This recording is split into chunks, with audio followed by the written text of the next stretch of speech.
Tonight, we've heard from the people who make America work, people who put their lives on the line to keep our country going. And since COVID-19 hit, they've taken one gut punch after another. And what has the COVID fallout done to our babies? Well, I'm here at the Early Childhood Education Center in Springfield, Massachusetts, which has been closed for months.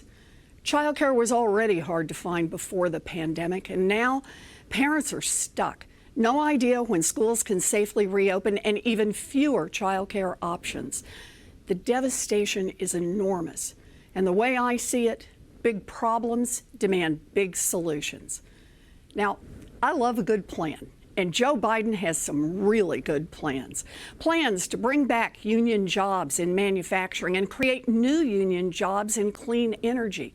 Plans to increase Social Security benefits, cancel billions in student loan debt, and make our bankruptcy laws work for families instead of the creditors who cheat them. These plans reflect a central truth. Our economic system has been rigged to give bailouts to billionaires and kick dirt in the face of everyone else. But we can build a thriving economy by investing in families and fixing what's broken. Joe's plan to build back better includes making the wealthy pay their fair share, holding corporations accountable, repairing racial inequities, and fighting corruption in Washington.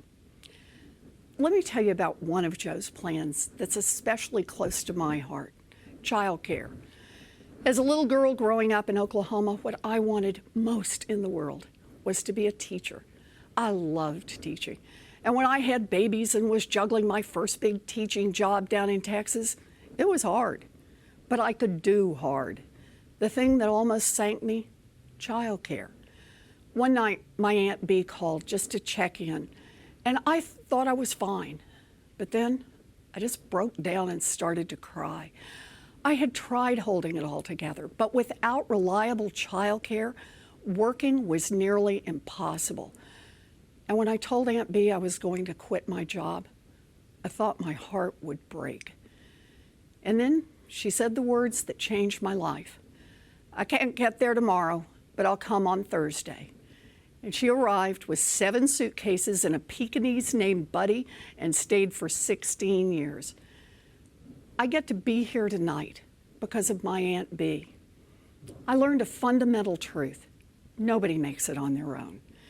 And yet, here we are, 2 generations of working parents later, and if you have a baby and don't have an Aunt Bee, you're on your own. And here's why that is wrong. We build infrastructure like roads and bridges and communication systems so that people can work. That infrastructure helps us all because it keeps our economy going. It's time to recognize that childcare is part of the basic infrastructure of this nation. It's infrastructure for families. Joe and Kamala will make high-quality childcare affordable for every family, make preschool universal, and raise the wages of every childcare worker. Now, that's just one plan, but it gives you an idea of how we get this country working for everyone. Donald Trump's ignorance and incompetence have always been a danger to our country. COVID-19 was Trump's biggest test. He failed miserably. Today, America has the most COVID deaths in the world and an economic collapse. And both crises are falling hardest on Black and brown families. Millions out of work, millions more trapped in cycles of poverty, millions on the brink of losing their homes, millions of restaurants and stores hanging by a thread. This crisis is bad, and it didn't have to be this way. This crisis is on Donald Trump and the Republicans who enable him. On November 3rd, we will hold them all accountable. So, whether you're planning to vote wearing a mask or vote by mail, please take out your phone right now and text VOTE to 30330. We all need to be in the fight to get Joe and Kamala elected.